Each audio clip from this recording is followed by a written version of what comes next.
read you a Bertrand Russell. He's a Nobel Prize winner, the head of the British Fabian Socialist Society, you know, friends with the Queen and the King, one of the top people.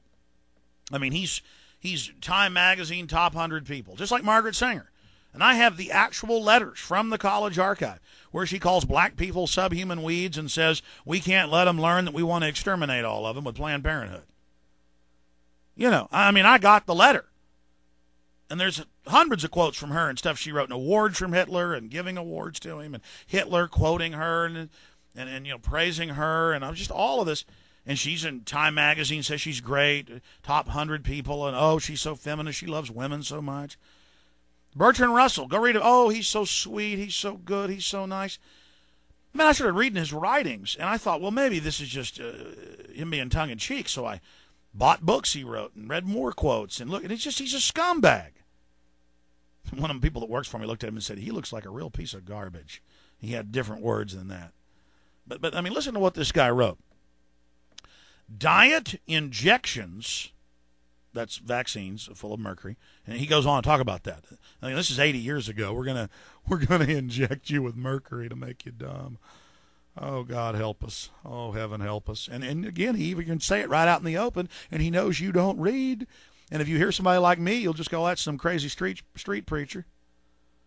See, I mean, they can say it right out in the open. Listen to this. Diet injections and injunctions will combine from a very early age to produce a sort of character and the sort of beliefs that the authoritarians consider desirable. And any serious criticism of the powers that be will become psychologically impossible. Here's another quote from The Impact of Science on Society, 1953, page 4950. Gradually, by selective breeding, the congenital differences between rulers and ruled will increase until they become almost different species. Let me read that again. Generally and gradually, by selective breeding, the congenital differences between rulers and the ruled will increase until they become almost different species. And it's not just him, it's hundreds of top eugenicists who, by the way, pick a eugenicist, pick the head of any field. It's always a eugenicist.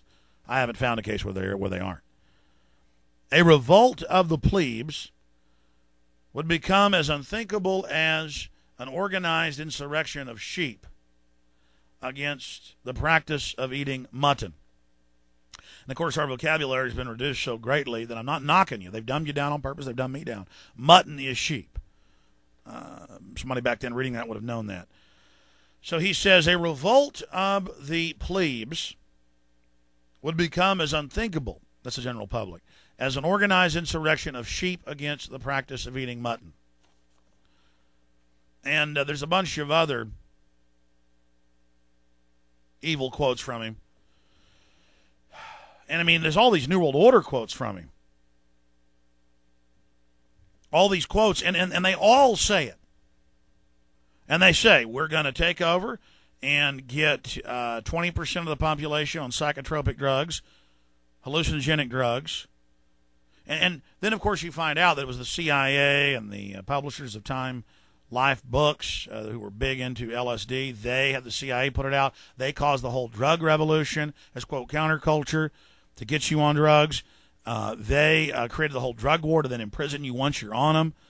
I mean, that's all mainstream history. So see what genius that is, wicked genius, that they ship in drugs, and if you use the illegal ones, you go to prison. Then they try to force you to go on drugs that have even more dangerous molecular makeups and even greater effect on the brain that puts you in a mesmerized, highly suggestible state. And then they write thousands of books and hundreds of papers and I mean, to read Henry Kissinger saying it's the national security interest to exterminate the third world and to use food as a weapon and modern mercantilism, we're going to deindustrialize the U.S. and the third world and everyone so no one has jobs, so only government can run everything, and then take all the assets that are left and give it unto the banker owners. And they're so arrogant, folks. They call you dumb slaves. They call you scum. They call you sheep. They laugh and say, "We can write this. The sheep will never even read it." Ha ha ha. I mean, I've never seen anything like it. And I mean, if you like being gamed or played, okay. But don't say you weren't warned. Don't say somebody didn't come up here and warn you. Come back, take calls, get into Ron Paul. Then we'll get into more of these quotes.